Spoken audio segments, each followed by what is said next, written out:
ಇದು ಖಾಲಿ ಡಿಜಿಟಲ್ ವಾಹಿನಿ, ಸತ್ಯ ಮತ್ತು ಸ್ಪಷ್ಟ ಸುದ್ದಿ.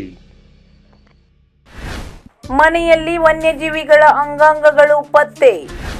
ಗುರುವಾರ ದಾಂಡೇಲಿ ಗಾಂಧಿನಗರದ ನಿವಾಸಿಯಾದ ಫಕ್ರುಸಾಬ್ ರಾಜೇಸಾಬ್ ಶೇಖ್ ವಯಸ್ಸು 70 ಇವರ ಮನೆಯಲ್ಲಿ ವನ್ಯಜೀವಿಗಳ ಅಂಗಾಂಗಗಳು ಇರುವ ಬಗ್ಗೆ ಖಚಿತ ಮಾಹಿತಿ ಬಂದ ಮೇರೆಗೆ ಮಾನ್ಯ ಉಪ ಅರಣ್ಯ ಸಂರಕ್ಷಣಾಧಿಕಾರಿ ಪ್ರಶಾಂತ್ ಕುಮಾರ್ ಕೆಸಿ ಹಳಿಯಾಳ್ ವಿಭಾಗ ಹಾಗೂ ಡಾಕ್ಟರ್ ಸಂತೋಷ್ ಚೌಹಾಣ್ ಸಹಾಯಕ ಅರಣ್ಯ ಸಂರಕ್ಷಣಾಧಿಕಾರಿಗಳ ದಾಂಡೇಲಿ ಅವರ ಮಾರ್ಗದರ್ಶನದಲ್ಲಿ ಶ್ರೀ ಎನ್.ಎಲ್. ನದಾಬ್ ವಲಯ ಅರಣ್ಯಾಧಿಕಾರಿಗಳು ದಾಂಡೇಲಿ ಅರಣ್ಯ ಸಿಬ್ಬಂದಿ ಅವರ ಜೊತೆಗೆ ಬೆಳ್ಳಂಬೆಳಗ್ಗೆ ಫಕ್ರುಸಾಬ್ ರಾಜೇಸಾಬ್ ಅವರ ಮನೆಯನ್ನು ಶೋಧನೆ ಮಾಡಿದಾಗ ಮನೆಯಲ್ಲಿ ಅಕ್ರಮವಾಗಿ ಜಿಂಕೆ ಕೊಂಬು, ಕಾಡು ಕೋನ ಕೊಂಬು ಒಂದು ಜೊತೆ ದಾಸ್ತಾನು ಇಟ್ಟಿರುವುದು ಕಂಡು ಬಂದಿರುತ್ತದೆ.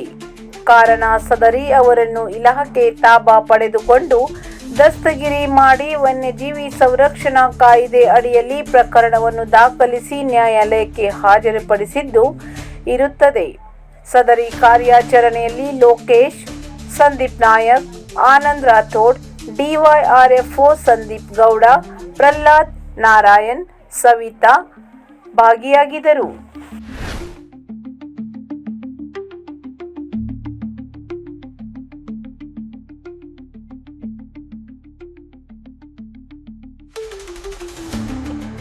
ಎರಡು ವರ್ಷಗಳ ಹಿಂದೆ ಹುಲಿ ಹತ್ಯೆಯ ಪ್ರಕರಣದಲ್ಲಿ ಓರ್ವ ಬಂಧನ.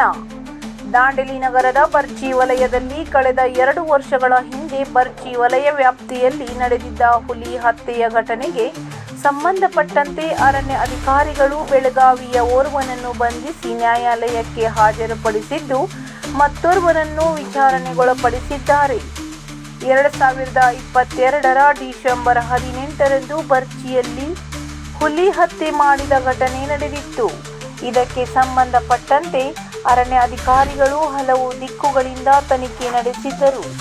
ಸಿಸಿ ಕ್ಯಾಮೆರಾ ಹಾಗೂ ಮೊಬೈಲ್ ಟವರ್ ಇನ್ನಿತರೆ ತನಿಖೆಗಳಿಂದ ಬೆಳಗಾವಿಯ ಅತ್ತಿವಾಡದ ಸೋಮನಾಥ್ ಪಾಟೀಲ್ ಎಂಬಾತನನ್ನು ಬಂಧಿಸಿರುವ ಜಗಲ್ಬೇಟ್ ಅರಣ್ಯ ಅಧಿಕಾರಿಗಳು ಆತನನ್ನು ನ್ಯಾಯಾಲಯಕ್ಕೆ ಹಾಜರುಪಡಿಸಿದ್ದಾರೆ. ಮತ್ತೋರ್ವ ಶಂಕಿತ